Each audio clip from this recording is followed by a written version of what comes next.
10 drones ont accompli ce qui n'aurait pas dû être possible. Ils ont pénétré le réseau de défense aérienne le plus dense de la Terre. Volant si bas qu'ils pouvaient effleurer les lignes électriques, ces ombres ukrainiennes se sont glissées sur 625 km en territoire russe. Leur cible, une installation qui n'existait officiellement pas jusqu'à 13 ans. Ils étaient invisibles. Puis, à 14h49, tout a changé. Un pilote russe l'a ressenti avant que ses instruments ne le confirment. Quelque chose était là. Ce qui s'est passé ensuite a réécrit la physique de la guerre moderne. Et tout reposait sur une simple astuce, avec une hélice. Le radar du Su-35 était à la pointe de la technologie. 20 kW de puissance pure qui pouvait repérer un avion de chasse à 250 km. Mais ce n'étaient pas des avions de chasse, c'étaient des fantômes. La signature de chacun était 50 fois plus petite que ce pourquoi le radar était conçu. 10 contacts clignotaient, apparaissant et disparaissant. Puis, le pilote a remarqué quelque chose d'étrange. Les hélices tournaient à 7400 tours par minute. Elles créaient un battement dans le retour radar, un pool distinctif qui criait drone plus fort que n'importe quelle image visuelle. Le pouce du pilote a trouvé le bouton de largage des armes. 18 km. Les missiles couvriraient cette distance en 13 secondes. Mais 13 secondes, c'est une éternité quand on sait ce qui arrive. Et les drones, eux, savaient. Ils ont fait quelque chose qui n'aurait pas dû fonctionner. Ils ont coupé leur moteur. Instantanément, 10 contacts solides sont devenus rien. Les missiles étaient déjà engagés. Ils chassaient désormais des fantômes. Voici la physique qui les a sauvés. À 50 mètres d'altitude, chaque impulsion radar rebondit sur le sol, créant une image miroir. Le missile voit deux cibles, une réelle, une fantôme. L'ordinateur a 0,3 secondes pour choisir. Il utilise la force du signal, mais le fantôme, renforcé par la réflexion au sol, apparaît souvent plus fort. Le missile choisit mal. Le premier missile s'est écrasé dans un champ ennemi. Le pilote a regardé son arme à $1 million creuser un cratère de rien. Mais un drone avait trahi ses compagnons. Le drone 3 est monté à 500 mètres, moteurs à pleine puissance. Un sacrifice délibéré. La boule de feu signifiait un coup encaissé en échange de la fuite de 8 autres. Les héros ne sont pas seulement humains. 3 secondes pour redémarrer les moteurs. 2. 1. Le bourdonnement distinctif est revenu alors que 9 ombres se stabilisaient à 45 mètres. Ils s'étaient dispersés sur un front de 12 km. Les calculs étaient contre le pilote. 9 cibles, 12 km de séparation, carburant pour une seule passe supplémentaire. Il lui fallait 3 minutes pour réengager. Il serait 15 km plus loin d'ici là. Sa mâchoire s'est crispée alors qu'il disparaissait dans le fouillis du sol. Derrière lui, son ailier était dirigé pour intercepter, mais les drones avaient gagné du temps avec l'altitude et le sacrifice. 9 ombres ont poussé vers l'est, moteur vrombissant contre le ciel. Ils avaient échangé 400 mètres d'altitude et un compagnon pour passer la première couche. Mais en seulement 73 minutes, ils affronteraient quelque chose qui ne pouvait être déjoué. Mais ils ne le savaient pas encore. À 15h38, les 9 survivants ont atteint l'oblast de Bransons en formation parfaite, espacement de 500 mètres, altitude de 75 mètres, maintenant 290 km/h à travers les plaines agricoles. Le terrain ici était un cauchemar pour les navigateurs. Des champs identiques à l'infini sans caractéristiques distinctives, parfaits pour se perdre. C'est exactement pourquoi les Russes avaient positionné leurs moyens de guerre électronique les plus sophistiqués le long de ce corridor. Le premier signe de problème était subtil. Le récepteur GPS du drone de tête affichait 12 satellites verrouillés, signaux forts partout, puis 11, puis 7, puis rien. Pas une disparition progressive comme en sortant de portée, mais un blackout électronique instantané. Les Russes avaient déclenché leur piège. Le système que vous voyez monter sur ces 4 MTLB blindés disposés en un losange précis s'appelle un Borosogle 2. Chacun émet 100 watts d'interférence précisément ajustée à travers le spectre électromagnétique. Et cela faisait des ravages sur les drones. Pour comprendre ce qui se passe ici, considérez les chiffres. Les satellites GPS chuchotent à 0,025 watts depuis 20 000 km. Des signaux si faibles qu'ils sont en dessous du bruit de fond. Le Borisovsk hurlait à 100 watts depuis 8 km. Ce n'était pas juste du brouillage, c'était une brutalité électromagnétique. 4000 fois plus fort que le signal qu'il détruisait. Les écrans de navigation des drones sont devenus noirs. À 8 km au nord, un système d'intelligence électronique Moskva 1 écoutait avec la patience d'une araignée loup. 3 réseaux d'antennes disposés en un triangle parfait, chacun synchronisé à la précision de la nanoseconde via des horloges atomiques. Le système n'émettait pas, cela aurait révélé sa position. Il attendait que les drones fassent une erreur. Les mathématiques derrière la recherche de direction sont à la fois élégantes et mortelles. Quand un signal arrive à plusieurs antennes, il atteint l'une légèrement avant les autres. Un signal atteignant la station A une microseconde avant la station B signifie que l'émetteur est précisément 300 mètres plus proche de A. 3 stations créent 3 différences de temps. 3 différences de temps créent 2 courbes hyperboliques. Là où ces courbes se croisent, c'est votre cible. Précise à 50 mètres à 40 km de portée. 8 drones ont maintenu une discipline parfaite. Pas d'émission, pas de capteur actif. Ils volaient sur navigation inertielle pure. Désormais, des gyroscopes mécaniques tournant librement, accumulant une erreur de 10 degrés par heure. À 3 heures de vol, cela signifiait 300 mètres de dérive. À Penza, il pourrait manquer toute l'installation. Quelque chose devait changer maintenant, sinon la mission était condamnée à échouer. Le processeur du drone de tête effectuait les calculs. Probabilité de succès de la mission en baisse. Un seuil critique approchait. Il a fait un calcul qui lui coûterait la vie, mais sauverait la mission. À 15h41, il a rompu le silence radio. La transmission a duré exactement 2 secondes. Demande GPS, mise à jour de position, synchronisation de formation. 2 secondes de hurlement électromagnétique dans le silence imposé. Les écrans de l'opérateur du MOSFA 1 se sont allumés comme un sapin de Noël. Les données de ciblage ont été transmises à 3 batteries S300 en millisecondes. Les commandants de batterie n'avaient pas besoin de poser de questions. Ils avaient une position, ils avaient l'autorisation, et ils avaient 6 missiles en l'air en 8 secondes. Les missiles 48 N6 ont accéléré à Mach 5,5, 2 km par seconde. Ils atteindraient les coordonnées en seulement 40 secondes. Mais le drone de tête exécutait déjà son plan parfaitement. Virage à 45 degrés, maintenir 10 secondes, monter à 200 mètres tout en transmettant continuellement. Il se peignait sur tous les écrans de l'ouest de la Russie. Un sacrifice électromagnétique qui sauverait 8 autres. Les missiles sont arrivés dans l'air vide, leurs fusées de proximité ne trouvant rien d'autre que le fantôme d'un signal déjà déplacé. Les ogives de 180 kg ont explosé en séquence. Les éclats ont criblé des champs vides. Pendant ce temps, 8 drones avaient reçu la mise à jour de navigation précédente. Erreur INS corrigée. Position confirmée.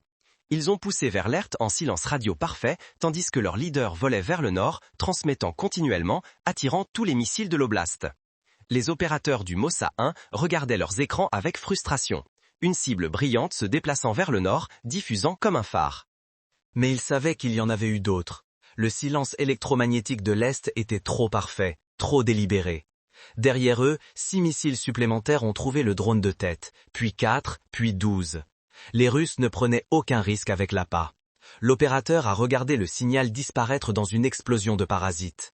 Un drone ukrainien de plus détruit, mais quelque chose clochait. 8 ombres ont continué vers l'est à 45 mètres. Leur navigation de nouveau juste grâce à 2 secondes de sacrifice. Ils pensaient être invisibles maintenant, glissant dans l'obscurité électronique. Ils n'avaient aucune idée qu'à 12 km, un système de détection complètement différent les suivait depuis les 6 dernières minutes. Un qui n'avait pas besoin d'ondes radio du tout. À 16h00, les 8 survivants sont entrés dans l'oblast de Penza comme des fantômes. Altitude de 30 mètres. Moteur réduit au minimum viable, à peine consommant du carburant. Ils avaient vaincu les chasseurs. Ils avaient survécu au brouillage. Et maintenant, ils étaient invisibles. Pas d'émissions radar, pas de signaux radio, juste des murmures mécaniques. C'est ce qui a rendu le premier lancement de missiles si choquant. Le 9M38 a jailli d'une clairière forestière sans avertissement, sans verrouillage radar, sans laser de ciblage, rien.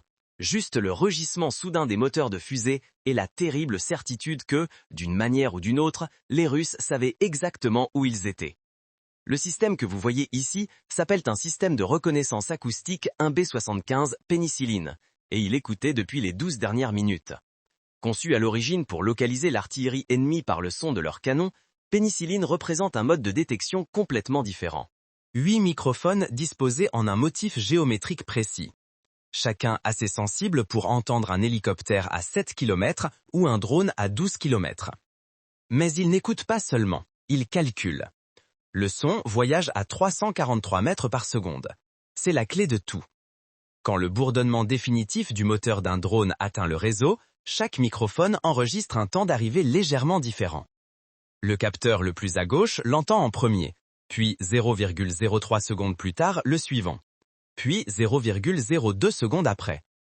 L'ordinateur prend ces différences de temps et les passe dans les mêmes calculs de triangulation que les sous-marins utilisent pour suivre les navires. 16 000 échantillons par seconde, construisant une carte tridimensionnelle de chaque source sonore dans sa zone. Mais voici ce qui rend des pénicillines mortelles contre ces drones spécifiques. Chaque moteur a une empreinte acoustique, une fréquence fondamentale plus des harmoniques qui l'identifient comme de l'ADN. Les moteurs chinois de ces drones ukrainiens tournaient exactement à 7400 tours minute. Le système avait été entraîné sur des drones capturés. Ils connaissaient cette signature mieux que les opérateurs ne connaissaient leur propre rythme cardiaque. Tout ce qui restait à faire était de la transmettre à une unité de tir. Le commandant de la batterie Thor M2 avait un choix. Lancer avec guidage radar pour révéler sa position ou faire confiance aux données acoustiques et tirer à l'aveugle. Il a choisi l'option 2. Le premier missile a quitté le lanceur 1 minute plus tard, accélérant à Mach 2,5 en 3 secondes, volant purement sur les coordonnées fournies par pénicilline. Pendant 13 secondes, il a volé dans un silence électromagnétique complet. Les récepteurs d'alerte radar des drones n'affichaient rien. Le premier avertissement était le son, ce rugissement distinctif de fusée qui s'amplifiait. Puis, à 2 km du point d'interception prévu, le radar du missile s'est soudain activé. 2 secondes, c'était tout l'avertissement qu'ils avaient. À 290 km/h, 2 secondes signifient parcourir 160 mètres. Les réflexes du pilote du drone de tête se sont déclenchés. Monté à performance maximale, 3G tirant sur la structure, les ailes fléchissaient, le matériau composite gémissait. Plus fort et elle se briserait comme des brindilles. La fusée de proximité s'est déclenchée à 47 mètres. L'ogive était conçue pour abattre des hélicoptères. 3500 cubes de tungstène expulsés dans un motif précisément calculé. Chaque fragment voyageait à 21 mètres par seconde. Le drone de tête s'est transformé en confetti d'aluminium en 1/3 de seconde, mais son sort a sauvé les autres. Le deuxième missile, lancé 5 secondes plus tard, a trouvé ses cibles en train de se disperser. Les drones exécutaient maintenant des changements de régime aléatoires. 50% de puissance, puis 100%, puis 70%, puis 40%. Les changements constants de régime moteur détruisaient la solution de tir de pénicilline. Le système avait besoin d'un son constant pour maintenir l'attaque. Les décalages Doppler ruinaient chaque calcul. L'opérateur regardait son écran avec frustration alors que 7 pistes précises devenaient 7 points vides. Le troisième missile s'est activé trop tôt, un bug logiciel. Un bit de signal inversé en mémoire a déclenché l'activation radar à 4 km au lieu de 2. Ces 2 secondes d'avertissement supplémentaires ont fait la différence entre l'échec et la survie. 3 drones ont plongé à 5 mètres au-dessus des champs ouverts, acceptant le risque insensé de collision avec les lignes électriques qui sillonnent les champs. Ils rasaient la barbe du blé et les fossés d'irrigation, si bas que leur sillage soulevait des nuages de poussière et que le missile ne pouvait pas suivre. Son altitude d'engagement minimale était de 10 mètres. Et à cette différence de hauteur, sa fusée de proximité ne pouvait pas distinguer les drones de la réflexion au sol. Il a explosé sans danger au-dessus d'eux. Le quatrième missile a trouvé une cible. Le drone 7, en retard après le chaos des régimes, a pris un coup direct. 6 survivants ont poussé vers l'est à plein régime. Maintenant, la furtivité était inutile. Les Russes savaient exactement où ils étaient. La vitesse était leur seule défense. Chaque seconde signifiait 80 mètres de plus vers la cible. Les calculs étaient simples. 47 km restants. 280 km/h. 9,7 minutes jusqu'à l'impact. L'opérateur de pénicilline relayait déjà leur trajectoire à Penza. 6 drones cap 247, altitude sous 50 mètres, vitesse 280, arrivée dans 9 minutes. Les défenseurs de l'installation avaient juste assez de temps pour préparer quelque chose de spécial. Quelque chose qui retournerait les propres capteurs des drones contre eux. À 16h15, 6 drones ukrainiens approchaient de JSC Radiosad par le sud-ouest. L'installation s'étendait devant eux dans une clarté parfaite de l'après-midi. 40 hectares de bâtiments industriels, parkings pleins de voitures, même des fenêtres individuelles réfléchissant la lumière du soleil. L'équipe de jour était en pleine production. 300 ouvriers fabriquant les systèmes de commandement Polyana D4M1 qui coordonnaient tout le réseau de défense aérienne ouest de la Russie. Puis, à exactement 800 mètres du périmètre, tout est devenu insensé. La dernière ligne de défense de l'installation n'était pas des canons ou des missiles. C'était un système de spoofing GPS Pol 21. conçus à l'origine pour protéger leurs installations nucléaires. 4 émetteurs disposés autour du complexe, chacun pompant 500 watts de faux signaux GPS. Mais ce n'était pas un simple brouillage qui bloquait les signaux, c'était bien plus sinistre. Le système diffusait des données GPS parfaites, mais pour la mauvaise direction. Chaque signal satellite montrait que les drones étaient en réalité 3 km au sud, 500 mètres plus haut et voyageant vers l'est au lieu du nord. Les ordinateurs de navigation ne pouvaient pas faire la différence. Les signaux spoofés étaient plus forts, plus propres et plus précis que les vrais venant de l'espace. Le processeur du drone de tête a détecté l'anomalie immédiatement. Les capteurs visuels montraient l'installation droit devant. Le GPS montrait des champs vides. La navigation inertielle disait « Continuez tout droit ». La boussole magnétique était d'accord, mais le GPS insistait pour qu'il tourne à 90 degrés à droite, monte de 500 mètres et s'éloigne de la cible. Cela a créé un paradoxe de traitement. Le système de contrôle de vol était conçu pour faire confiance au GPS avant tout. C'était la source de navigation la plus précise, la plus fiable. Mais maintenant, le GPS hurlait des commandes contradictoires. Tournez à droite, non, à gauche, monter, descendre. Le pilote automatique a commencé à osciller, essayant de concilier des données impossibles. Pire, le spoofing n'était pas constant. Le signal changeait toutes les 3 secondes, montrant les drones à différents faux emplacements. Un instant, ils étaient au-dessus de l'aéroport de Penza, l'instant suivant, planant au-dessus de la rivière Sir, puis d'une manière ou d'une autre, à l'intérieur d'une montagne qui n'existait pas. Le processeur de navigation, essayant de calculer un itinéraire entre des positions fausses changeant rapidement, a commencé à générer des corrections de cap aléatoires. Cela a fait osciller les ailes des drones de gauche à droite, comme vous le voyez ici, alors que des commandes conflictuelles se disputaient le contrôle. L'horizon artificiel affichait un vol horizontal, tandis que le capteur visuel montrait un virage à 30 degrés. L'altimètre radar lisait 45 mètres, tandis que le GPS revendiquait 545 mètres. Chaque instrument était en désaccord avec tous les autres. 5 secondes de ce chaos et le drone se serait déchiqueté ou écrasé au sol. Les autres drones derrière entraient dans le même piège. Leur trajectoire commençait à diverger sauvagement alors que chaque processeur essaya de résoudre des équations de navigation insolubles. Le drone a fait le seul choix possible. Faire confiance au plan, maintenir le cap, maintenir l'altitude, voler et espérer. Le drone s'est enfin corrigé au-dessus du bâtiment 3. Pure chance. Avec 200 mètres de dérive INS, il aurait pu émerger n'importe où. Mais sa caméra optique s'est verrouillée sur le toit distinctif du bâtiment d'assemblage Pollyanna D4M1. Le processeur a effectué les calculs.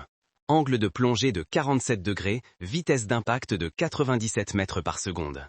La charge creuse pénétrerait exactement 40 mm d'acier. Mais la vulnérabilité cruciale était la jonction entre le toit en acier et les murs en béton. Impact à 16h20. L'explosion a déchiré les tâches d'assemblage, mais plus important encore, elle a rompu 3 réservoirs de stockage chimique. Trichloréthylène pour le dégraissage, acétone pour le nettoyage, peroxyde d'hydrogène pour la gravure. Le mélange a créé une explosion air-carburant qui a voyagé à 1800 mètres par seconde, transformant le bâtiment en un brasier. Le deuxième drone pouvait voir l'explosion, un pilier de fumée s'élevant d'en bas. Le feu signifiait cible. Il a ajusté son cap vers les flammes et a plongé. Le bâtiment 7 a pris un coup direct 20 secondes plus tard. Les 3e, 4e et 5e drones sont arrivés simultanément de vecteurs différents, tous ciblant la source de chaleur. L'un a frappé une station de transformateur, créant une impulsion électromagnétique qui a fait planter tous les ordinateurs dans un rayon de 500 mètres. Les 2 autres ont frappé l'entrepôt de composants, enflammant 6 mois de batterie lithium stockée. Le 6e et dernier drone est arrivé en retard à 16h23. L'installation était déjà un brasier de flammes à 12 200 degrés. Il a tourné une fois, sa caméra enregistrant la destruction, puis a plongé dans le seul bâtiment pas encore en feu. La ligne de production Pollyanna D4M1 était détruite. Sans elle, les batteries S300 et S400 russes devraient opérer indépendamment